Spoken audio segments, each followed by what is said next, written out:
RRB group D का paper कैसा था? आइए 16 दिसंबर की तीसरी शिफ्ट का फटाफट एनालिसिस करते हैं। चलिए सीधे सवालों और उनके वन लाइनर जवाबों पर आते हैं। शुरुआत स्पोर्ट्स और अवार्ड से। फ्रेंच ओपन 2025 का सवाल था। इसका सीधा जवाब है स्पेन के कार्लोस अल्काराज। अगला सवाल, आईसीसी हॉल ऑफ फेम में कौन सा भारतीय खिलाड़ी शामिल हुआ? वो थे एमएस धोनी। स्मृति मंधाना ने 4000 ओडीआई रन कब पूरे किए? सही तारीख है 10 जनवरी 2025। और सबसे तेज 2000 टी20 रन बनाने वाले भारतीय कौन बने? ये थे साई सुदर्शन। द्रोणाचार्य अवार्ड पर भी सवाल था।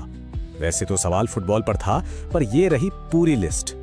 अब आते हैं करंट अफेयर्स पर। भारत का सबसे पुराना पक्षी अभयारण्य है वेदांतंगल। चिनाब ब्रिज की नदी तल से ऊंचाई पूछी गई थी।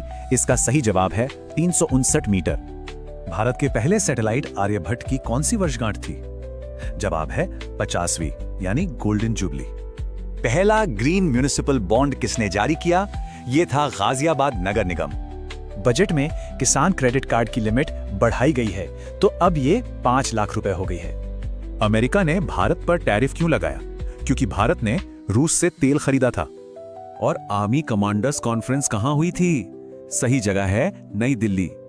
अब साइंस की बात करते हैं। सवाल था कौन सा लेंस कन्वर्जिंग है? जवाब है उत्तल लेंस। उत्तल दर्पण से इमेज कैसी बनती है? आभासी, सीधी और एकदम पॉइंट जैसी छोटी। यूनिफॉर्म मोशन का वेलोसिटी टाइम ग्राफ कैसा होता है? टाइम एक्सिस के पैरेलल एक सीधी लाइन। एक फिजिक्स प्रिंसिपल टेस्ट हुआ, फ्रीक्वेंसी डबल तो वेवलेंथ आधी, सीधी सी बात है। अब एक न्यूमेरिकल, सारे रेजिस्टर्स सीरीज में हैं, तो पहले सबको जोड़ लेंगे, जो हुआ 21 ओम। फिर ओम का नियम लगाया, V को R से डिवाइड किया और करंट आया लगभग 0.57 एम्पियर। ये रहे कुछ और साइंस के फटाफट जवाब, इलेक्ट्रॉन की खोज से लेकर बडिंग तक। कैल्शियम ऑक्साइड और पानी की अभिक्रिया क्या है? यह है एक कॉम्बिनेशन रिएक्शन। स्प्रिंग में कितनी एनर्जी स्टोर होती है? यह उसकी स्टिफनेस और खिंचाव पर डिपेंड करता है।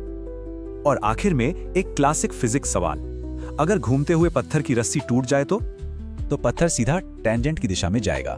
यह न्यूटन का पहला नियम है, एकदम सटीक उदाहरण।